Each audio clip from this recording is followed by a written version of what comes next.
one of our favorites, Brian Windhorst from ESPN, joining us here on the Rich Eisen Show. How are you, Brian? Good to see you, man. I'm just laughing at that micro impression. I liked it. It's all good, man. It's great to see you, man. How are you? Good to see you. I'm good, thanks. Awesome. Where have we found you? What backdrop is that? No, it's a. Where we going? I just threw a screen. I know. Okay. Yeah, I'm in Denver today. No, I'm in my house, but I just threw I've got like 40 backdrops, and I just threw a cityscape. I like it. Very Would you like me to change? Would you like something else? No. I mean, I didn't know you take requests. I have no idea. Yeah. Where can I go for you, Rich?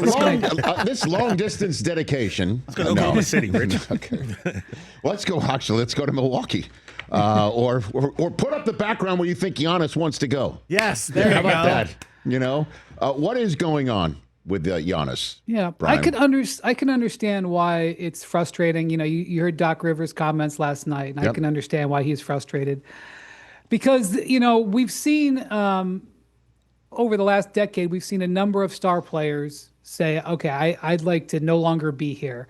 In fact, this is, you know, let's just go back 1 year and see what happened with Jimmy Butler, where Jimmy Butler made it very clear he no longer wanted to be with the Miami Heat, and he went on like a 6-week long, rampage to get what he wanted. And in the end, he got to the place that he wanted for the contract that he wanted, and that team ended up being really good the rest of that year. They didn't end up winning anything, but that's kind of more the norm. Giannis has not, viewed it that way. Giannis has not, gone up and said, I want to be traded. Giannis has just expressed frustration, and his agent has had to be sort of the guy behind the scenes that has talked about stuff. And so I understand that what people want is, does he want to be traded or not? It's a simple yes or no question that doesn't have a simple answer, because he's elected to sort of try to go through the process without having a firm decision. He's just not thrilled with where they are, but he doesn't know if he wants to go forward. So in the last 24 hours, as I've talked to people from across the league, the question that they're all asking me is, do you think Giannis will actually ask for a trade? Because he's rattled the saber before. As my colleague Shams Charania, he reported a few months ago, over the summer, Giannis was really open and in the mindset of becoming a New York Knick, to the point where the Bucks and the Knicks had trade conversations. It was not the Bucks' idea, I promise you, Rich. And it was not, the Knicks weren't expecting it. It kind of came out of the blue for them. It was started by the Giannis side. Now, did Giannis come and look anybody in the eye and say, trade me to the Knicks? No, he didn't. But those talks took place because that was on the table. So the Bucks are aware that they're in a tenuous position. And they just, they got their biggest win of the season last night. Giannis had an injury, and luckily not a severe injury, a moderate injury to his calf. But fortunately, that is not what we were talking about today. But when they lost to the Wizards on Monday, they fell to 9-13. They were in 10th place in a very sort of, not overly impressive Eastern Conference. The Bucks know that they're in trouble with Giannis. They know that they're pushing it. And so the question really is now, will Giannis cross the Rubicon in the line and say, trade me? I don't know the answer to that. But I do know, and Shams has reported on this for months, that it's something that Giannis is very much considering. And I know that that's frustrating to hear that gray area, but that's just where it is. No, I know. So the trade talks that you're referring to involving Giannis over the summer that did involve the Knicks was inspired by a vibe the Bucks picked up? No, I mean, come like, on. so no, I'm serious. Like, No, they were told. They were told. Right. So, like, hey, I'm a big actions over words guy. Yes, okay. Sir. Yes, sir. The Bucks do this deal where they cut Dame Lillard. That costs them $100 million for a player who's not going to play for them anymore. Then they sign Miles Turner. They took a $100 million issue, which was a player that had torn his Achilles in his mid-30s and was owed $100 million, and they doubled down and made it a $200 million investment. The $100 million they're going to pay Dame to no longer be on their roster, and the $100 million they paid to Miles Turner. So they make a really expensive, gutsy move, okay? Giannis sees that move, And his representation says, he wouldn't mind being a Knick.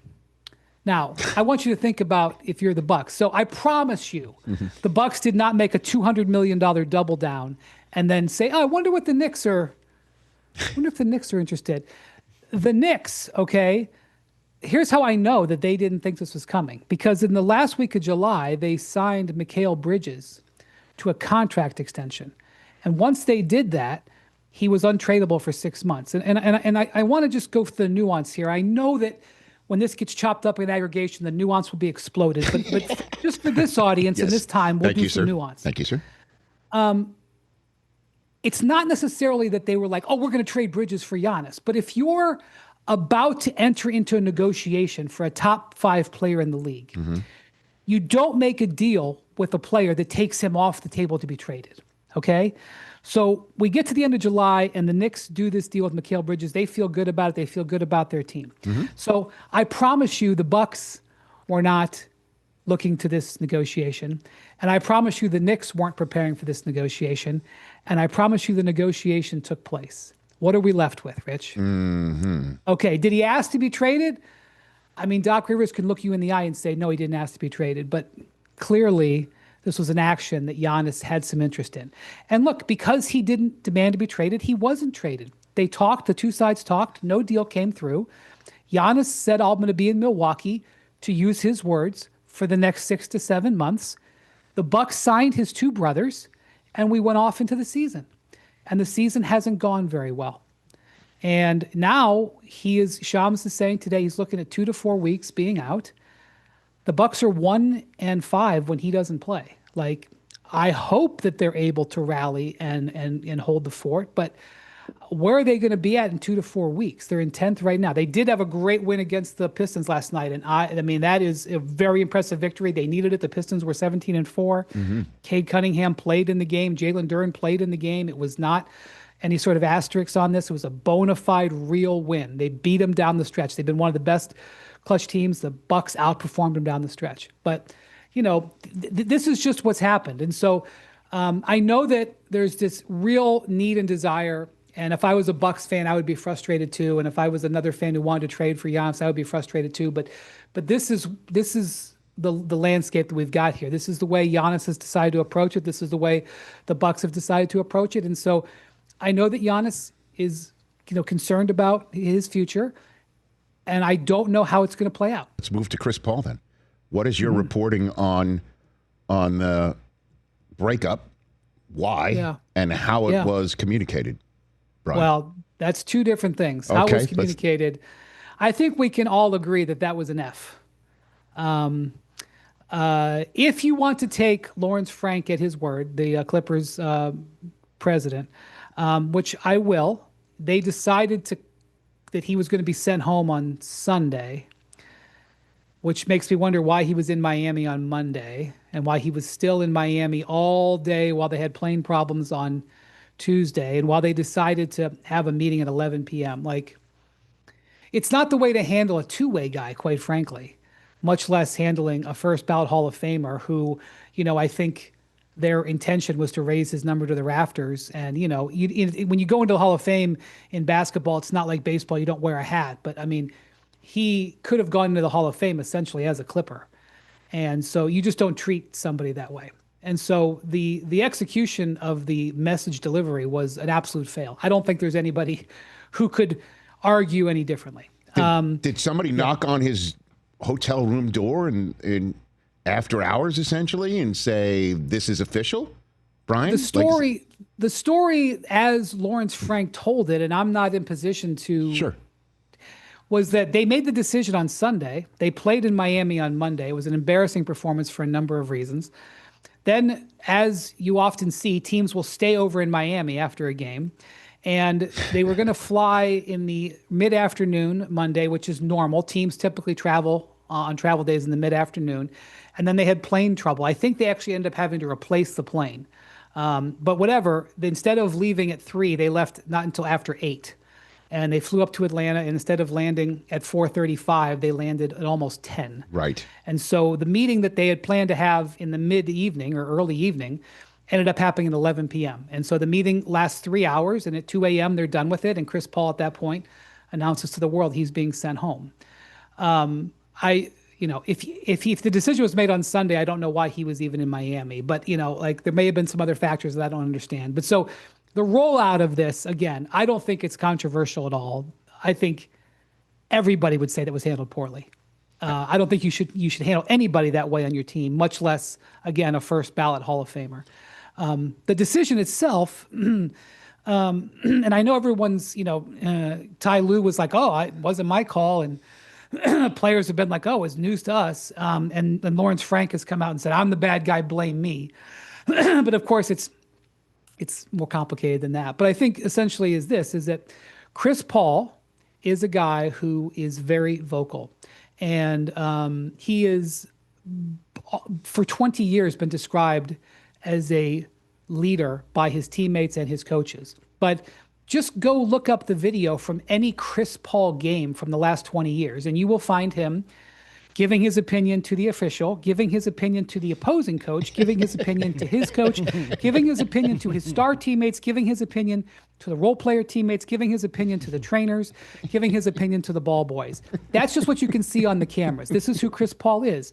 And when you are a star point guard who almost always has made your team better, that's part of the package that you wanted with Chris Paul. You want your point guard to be like your quarterback, to direct guys, to do this. I mean, it was Chris Paul being proactive and like walking in the Hollywood Hills with Bob Iger, taking the bull by the horns, that got the NBA bubble put together, okay? That's who Chris Paul is. Chris Paul sees a situation that needs addressing. He addresses it. And for 20 years, his teams always succeeded. I think he made the playoffs like 14 or 15 straight years. His teams were always striving to be better. They were not underachieving teams. Maybe there was 1 or 2 years where they didn't go farther in the playoffs, or maybe that you thought should have been the 2 seed and they were the 4 or whatever. But for the most part, he was on achieving teams, and he was the starter. He was the 82-game starter last year in San Antonio. So this year, he's in a position where he's the same guy, and now he's playing a bit role where he's the second, or in some cases the third string point guard. And the team, instead of being achieving, where he's one of the stars, was woefully underachieving. And so I think it hits differently in the locker room when you're a bit playing role player, still being the guy who was the starting point guard and first ballot Hall of Famer. Now, you can say that why didn't the Clippers understand that when they signed him? And I would just say, they thought they did, and there was a lot of things about this roster in this season that the Clippers thought. For example, the Clippers thought that they could replace Norman Powell with Bradley Beal and they'd be fine. That's obviously been a dramatic miscalculation and is one of the main reasons why they are 6-16 and woefully underachieving. Having Chris Paul's personality not fit on a losing team is a miscalculation, but not the most egregious miscalculation. The fact that they handled it this way, which is, like I said, the F- apart this all, exacerbated this and made it look really worse, and is just part of another miscalculation that has basically defined the season. Well, wow. Number one. Number two, Chris Paul doesn't want to go out this way at all. So what happens now? Where does he wind up? So it's complicated. I saw headlines yesterday saying the Clippers have released Chris Paul. In fact, they have not. He has not been released, and he will not be released, I don't think, for the foreseeable future. And he has not been traded, and he's not even allowed to be traded for at least another 11 days. I don't know how much you want me to get in the weeds here. NBA teams have to have 14 players on their roster. It is the rule. The Clippers have 14. The Clippers only have about $1.2 million in space that they're allowed to spend under the first apron. I know it's exhausting to talk about this, but if they cut Chris Paul today, they do not have enough money to sign another player, okay? So they have to do one of two things. They have to trade him to another team, which I said they can't do for 11 days because as a newly signed player, you can't be traded until December 15th. Or they have to agree to a buyout where he would take less money and they would have money because his money is guaranteed. either way, you're talking about negotiation and seeing how things play out. So what I would expect is that Chris Paul does. I have a good feel that Chris Paul does want to continue this year. He is going to retire at the end of the season. He does not want to go out this way. So I think he will look for an opportunity that makes sense. Maybe that opportunity is there now. Maybe that opportunity will present itself. Maybe it's a trade that gets worked out. Maybe he gets cut and signed. But the Clippers are not really in position where they can just cut him right now. And so he will not be cut. And so he will live in this exile nether region for some period of time. I'm not sure how long. Hopefully not too long for his sake. Knowing all those rules, as I'm sure the Clippers front office did, makes me think that's a lot of opinions he was sharing for them to just say, we're done. We're done. And you're not only done, you're done here in Atlanta. And I know this is not going to play out well in the media, and it's not the way we wanted it. Probably they envisioned it. But my gosh.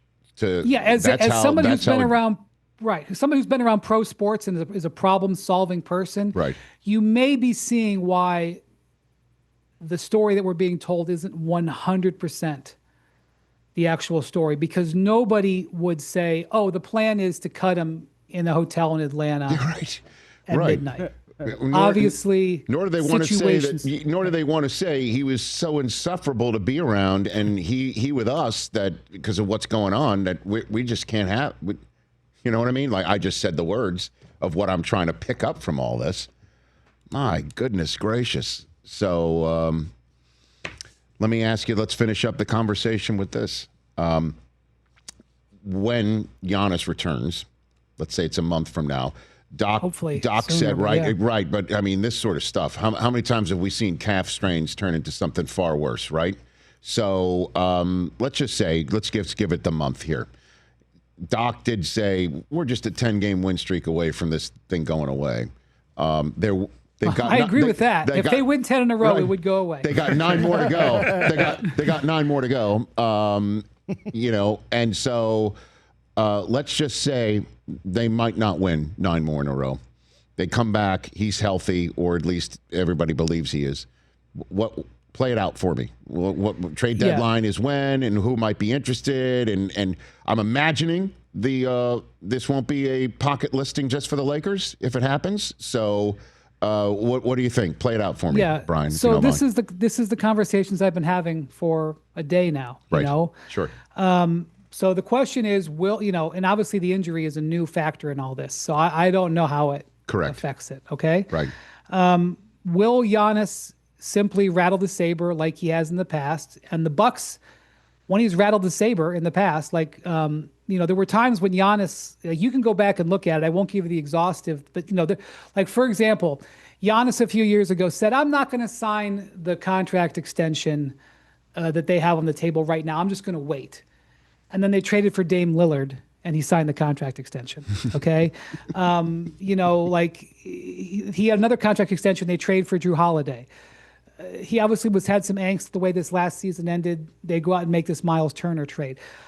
I think they're pretty much out of moves, but John Horst and the Bucks ownership have pulled off some things. Like maybe there's a move that they could make where they get a player, and it does help that maybe they don't go 10-0, but maybe they go 6-4 or 7-3, and Giannis comes back, because this has happened. Giannis has radically changed before, so people wonder, will he actually ask for the trade? That's an unknown. That's number one. Number two, let's say that he does ask for the trade.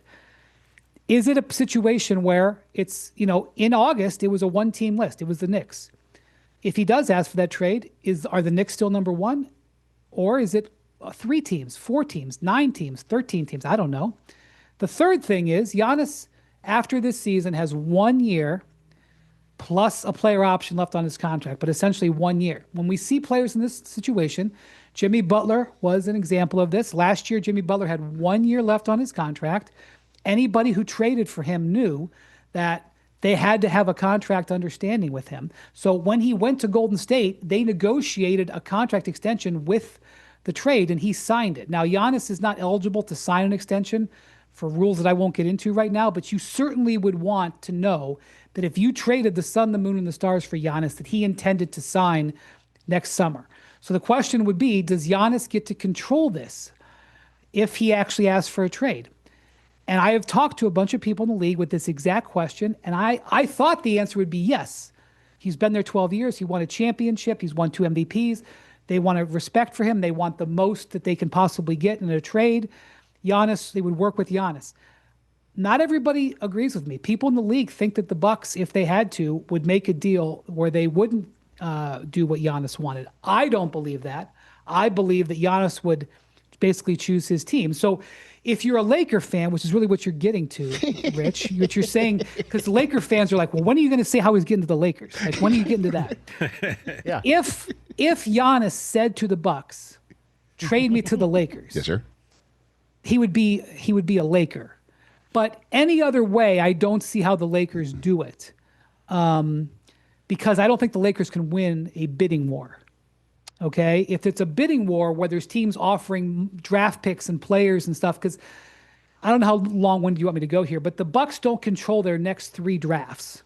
Okay, so the Bucks starting a rebuild where they like, okay, we're gonna sink down and get, that doesn't work because they don't control their picks. So the Bucks probably are either going to want real players who help them today in a trade, or they're going to want draft picks from a third team. What I mean by that, a third team, is me having my draft pick doesn't work. I don't control the next 3.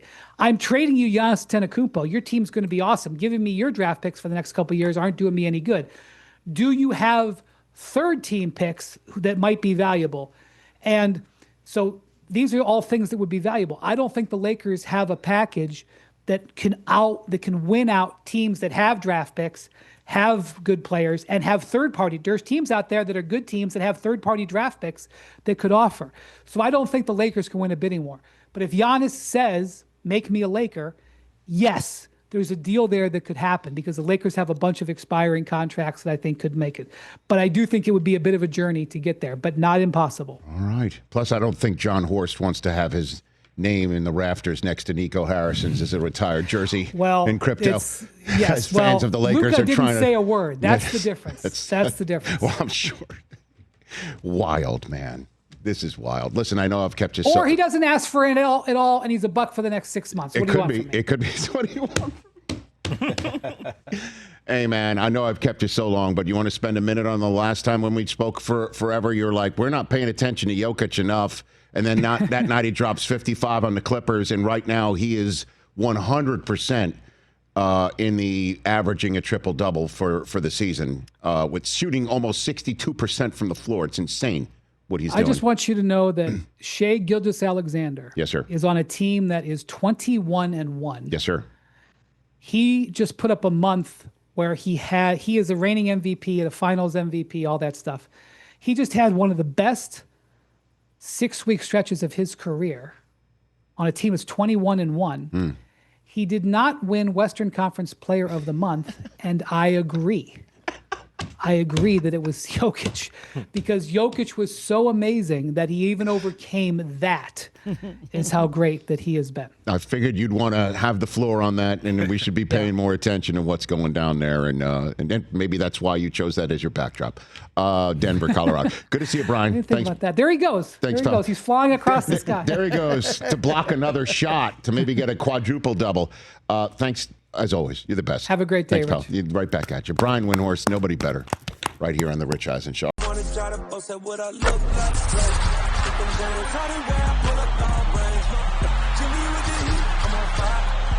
The city ain't over here.